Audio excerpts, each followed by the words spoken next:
मैं ये जानना चाहता हूं कि स्वास्थ्य कैसा है आपका। स्वास्थ्य बिल्कुल ठीक है, एकदम एज यूजुअल। क्योंकि 22 नवंबर अभी कुछ बीच में कुछ खबर आई थी कि आपका थोड़ा स्वास्थ्य हाँ, थोड़ा बहुत तो कभी ना कभी उतार चढ़ाव जिंदगी में, हाँ हाँ कि किस तरह अपने आप को संभालना है या आगे बढ़ना है, तो वो इंडिकेशन मिलते हैं तो मैं उसके मुताबिक काम करता हूँ। Otherwise I am perfectly all right. और सुबह मॉर्निंग का रूटीन आपका वही है अभी भी? अभी शुरुआत करनी है, शुरुआत करनी है मेरी सुबह की जो रूटीन है। हाँ, सेंटर फॉरवर्ड खेलते रहे। हॉकी क्या कहें, ताना बाना ऐसा है कुछ हॉकी का हिंदुस्तान से, और जिस परिवार से ये आते हैं, चाचा रूप सिंह जी हॉकी खेलते रहे, पिता मेजर ध्यानचंद, कौन नहीं जानता, और फिर उसके बाद उसी परिवार में अशोक जी, और उससे पहले दो आपके भाई भी। एक थर्ड जनरेशन और खेली है एशियाड की, मेरी बहन की लड़की। बहन की लड़की? वो सिल्वर मेडलिस्ट हैं 1998 एशियाड की। तो आपके रगों में हॉकी बह रही है, कह सकता हूं।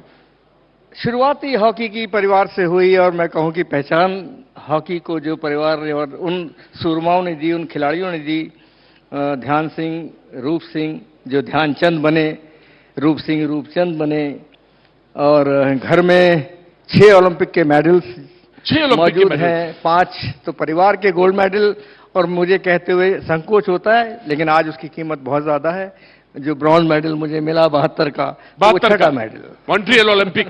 जी, मैं मॉन्ट्रियल ओलंपिक का कांस्य पदक आपको मिला।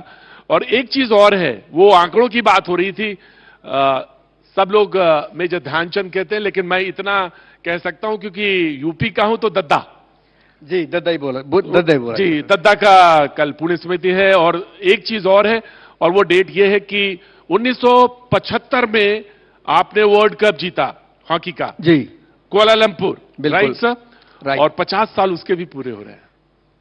जोड़िए। पता ही नहीं लगा, हाँ? आंखों के सामने से ये साल गुजर गए। Only gold medal world cup का जिसने वो जीत के आए। वर्ल्ड कप भारत में वर्ल्ड कप जो जीता गया, सबसे पहले हॉकी नहीं जीता, जो वर्ल्ड कप का नाम है, चाहे वो हॉकी हो, तो उसके बाद क्रिकेट आया, उसके बाद हमारे कबड्डी भी आया उसके अंदर, और कई दूसरे खेल भी आए जिसमें हमने वर्ल्ड कप में जीता। लेकिन पहली जो शुरुआत की थी वो हॉकी ने की थी, और हॉकी ने ही शुरुआत की थी 1928 से, 1928 से भारत के लिए गोल्ड मेडल जीतने की, जब हम गुलाम थे। सबसे बड़ी बात तो ये है, कुछ भी नहीं था, और किस तरह ऑर्गेनाइज करते होंगे वो लोग, किस तरह जाते होंगे, पैसा कौन देता होगा, टीए का जो भी खाने पीने का खर्चा।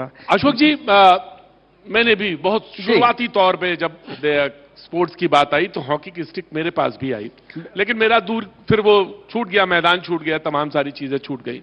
आप जब बता रहे हैं और मैं कह रहा हूं 1975 का कुआलालंपुर का वर्ल्ड कप, तो कोई कहीं से कोई सिहरन, कहीं से कोई ताली, कहीं से कोई मुस्कान, कहीं से कोई चमक नहीं दिखाई पड़ी।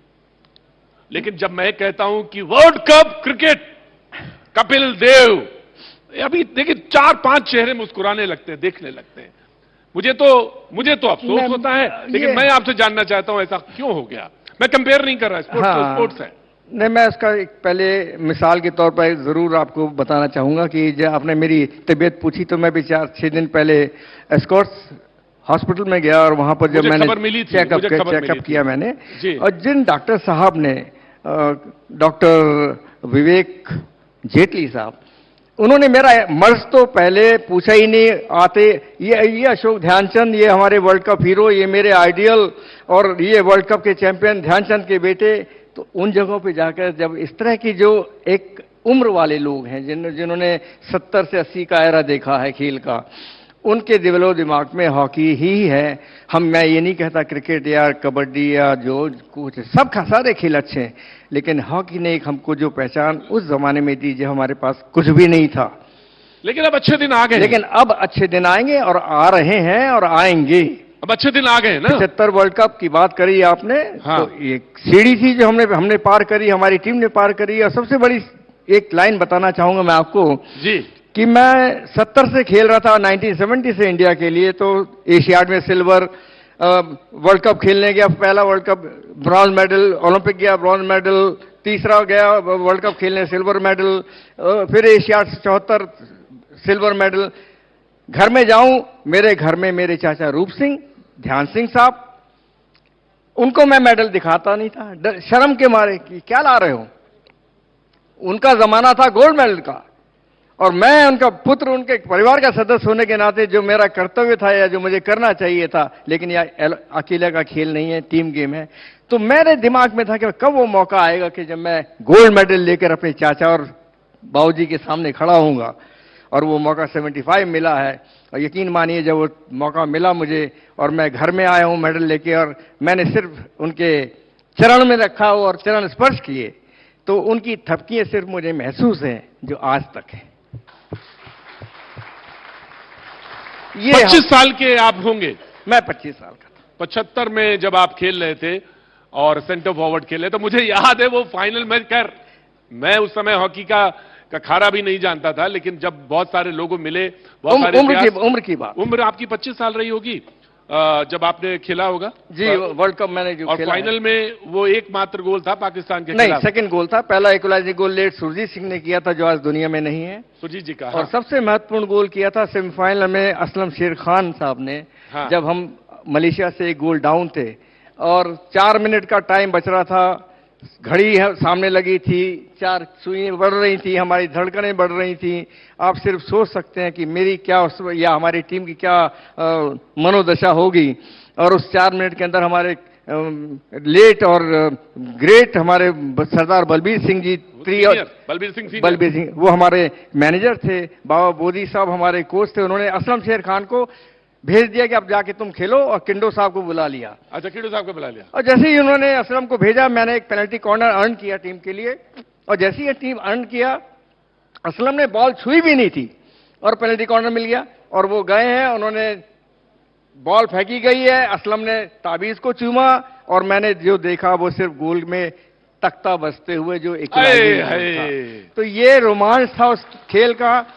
उस दिन उस एरा में जो थे, चाहे वो फिल्म इंडस्ट्री हो, चाहे वो स्कूल कॉलेजेस हो, चाहे हमारे महकमे हो, डिपार्टमेंट्स हो, वो हॉकी का जो प्यार मोहब्बत उस 75 वर्ल्ड कप में देश ने दिया दिखाया, वो तो हमारे लिए वो इसमें नहीं है, बिल्कुल उसके लिए यादगार है, और लोगों ने प्यार मोहब्बत दी। लेकिन वो जो बात आप कह रहे थे ना कि अच्छे दिन आ गए, तो हॉकी के अच्छे दिन तो अब इस बार देखिए साहब, ब्रोंज आया, फिर एशियाड में भी आ गया। तो इनको तो वो विरासत तो बचानी पड़ेगी ना अपनी, तो जो हमारी धरोहर है कौन बचाएगा? तो आज की जनरेशन ही तो बचाएगी, और वो कर रहे हैं। और वो इसलिए कर रहे हैं कि हमारी सरकारें इसके ऊपर ध्यान दे रही हैं। खेलों के ऊपर कई चैनल खोल दिए जो डायरेक्ट ऊपर जाते हैं, मतलब नेशनल लेवल के ऊपर जा रहे हैं, चाहे वो खेलो इंडिया हो, चाहे वो फिट इंडिया हो, चाहे कोई सा हो। तो वो बच्चों के लिए एक, और पेरेंट्स के लिए जो खास तौर से वो ये है कि वो हमें और भी करने की जरूरत है, मैं समझता हूं। वो ये कि एक दिलासा कि आपका बच्चा अगर स्पोर्ट्स में है तो वो खराब नहीं होगा।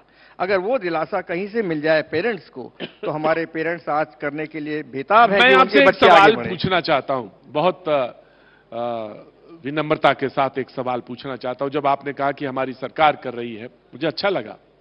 मैं एक चीज पूछना चाहता हूं, क्या 70 का 80 का, हालांकि 1980 का ओलंपिक बाइकॉट के बाद वो जो आया मेडल आया, वो बहुत सारी बातें थी, वो उस पर नहीं जाना चाहता, लेकिन मैं 70 का दशक, 80 का दशक हॉकी का, 90 तक ये मानता हूं कि क्या कुछ शिकार रही है हॉकी। देख, खिलाड़ी कोई भी हो, वो देश के सरकारों के ऊपर, पहले के जमाने में राजा महाराजाओं के ऊपर डिपेंड हुआ करते थे, तभी कलाएं बढ़ी हैं, हमारे खेल बढ़े हैं। और इस आज़ादी के बाद, आज़ादी से पहले सोचिए कि जो मैं बातें कर रहा हूं वो आज़ादी के बाद, तो आज़ादी के बाद जो हॉकी को एक मुकाम मिलना चाहिए था, 70 और 80 के दशक में जो एक स्थान मिलना चाहिए था, हम लोगों को जो एक कहते हैं ना ग्लैमर भी थोड़ा मिलता, या उसको सिक्योरिटी मिलती, तो ये हॉकी जो हमारी आज हम आगे बढ़ने की उसमें है, तो वो जरूर हम उसको उस वक्त ही अपने हाथ में रखते। और लेकिन ध्यान शायद आज़ादी के बाद जो देश को बनाने का तो हो सकता है, ये मेरा देश को भी तो आगे बढ़ाना था, कई महकमे कई डिपार्टमेंट बनने थे, तो खेल जो है वो। देखिए अशोक जी, आप सेंटर फॉरवर्ड खेले हैं, मुझे मालूम है सारे पासेस आपके पास आते थे और आप ही ने गोल बजाए। मैं स्कीमर था और इनसाइड। मैं ये जानना चाहता हूं कि क्या हॉकी की जो मैं तो शब्द इस्तेमाल करता हूं दुर्दशा, और उस बीच में पूरा टेन्योर, उसके लिए जिम्मेदार कौन रहा है, मैं जानना चाहता हूं। उस टाइम खेलों को तो जो फेडरेशन चलाती थी उनके ऊपर ही डिपेंड करता था, चाहे इंडियन हॉकी फेडरेशन, लेकिन उसने हमको मेडल्स भी दिलाए हैं। तो अच्छाई बुराई जो है तो साथ साथ, लेकिन कितनी चीजें हम अच्छी निकाल सकें जो देश के लिए हों, खिलाड़ियों के हित में हो, वो हमको देखने की जरूरत है। ये फॉरेन